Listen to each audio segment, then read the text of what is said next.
வந்து பகவான் வந்து ஒரு பார்பர் ஆஃபர் பண்ணுறார், ஹேர் ட்ரெஸ்ஸர்னு சொல்லணும். அவர் வந்து ஆஃபர் பண்ணுறார் ஹேர் கட் பண்ணுறதுக்கு. பகவான் வந்து ஃபுல்லாக ஹேர் கட்டுங்கிற டான்ஷூர் பண்ணிக்கிறார்.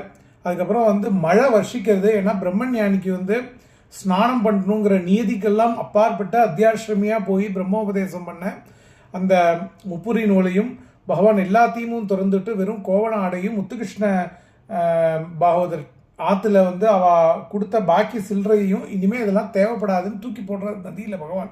அப்படியே போகிறார். மழை வர்ஷிக்கிறது பிரம்மஞானிக்கு. பகவான் ஸ்நானம் பண்ணி அந்த ரிச்சுவலும் பூர்த்தியாகுது. பகவான் அங்கே போய் வந்து அப்பாவை ஆலிங்கனம் பண்ணிவிட்டு அதுக்கப்புறம் பாதாளலிங்கமில் இருக்கார். நமக்கு அந்த கதை தெரியும்.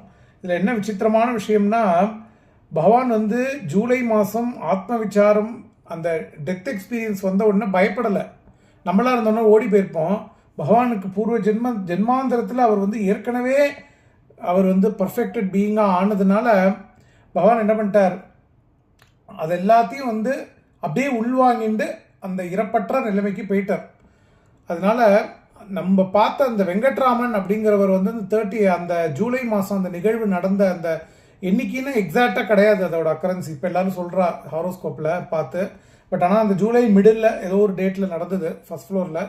அன்றைக்கி அப்புறமே வெங்கட்ராமன் அறியப்பட்டவர் இல்லை, ரமண மகரிஷி தான் இருந்தார். பிரம்மம் தான் இருந்தது. பிரம்மம் தான் நம்மளோட இவ்வளவு நாள் பேசி இது பண்ணி அந்த பிரம்மத்தோட சோடு தான், அதாவது அந்த பிரம்மமாகவே ஐக்கியமாகி அந்த ரமணாசிரமம் இருக்குது. Where can I go, I am ஹியர்னு சொல்லியிருக்கார் பகவான். இப்போ நாளாக வந்து எத்தனையோ நாள் கழிச்சு 2010 வந்தபொழுது கூட பேசாமல் பேசி நினையாமல் நினைந்து சொல்லாமல் சொன்னவனை அப்படின்னு சொல்லாமல் சொல்லி தட்சிணாமூர்த்தியா மௌன வியாக்கியா பிரகடித பரபிரம்ம தத்துவம் யுவானம் வசிஷ்டாந்தேவ ரிஷிகணைஹி ஆவிரதம் பிரம்மனிஷ்டைஹி ஆச்சாரியேந்திர கரகலிதம் சின்முத்திரம் ஆனந்தமூர்த்திம் ஸ்வாத்மாராமம் உதிதவதனம் தட்சிணாமூர்த்திமிடேன்னு பகவான் அப்படியே அப்பா அருணாச்சலமாக இருந்து அப்படியே அந்த அப்பாவோட சுரபமாக இருந்து நமக்கு வந்து அப்படியே அருளை வாரி வழங்கினார் சைலன்ஸில். பகவானோட பெஸ்ட்டு டீச்சிங்னா நான் தான் சொல்லுவேன், சைலன்ஸ் தான்.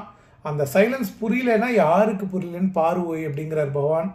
அதான் சொல்லுவார் காவியகண்டா கணபதி, நீங்கள் பிரம்மாஸ்திரத்தை எடுக்கலைன்னா நான் கேட்குறேன் பாரு. என்னன்னா எது பிரம்மாஸ்திரம்னா இந்த ஆத்ம விசாரம் பண்ணுது யாருக்கு இப்படி இருக்குது அப்படின்னு பாருன்னு சொல்கிறாரு பாருங்க பகவான்.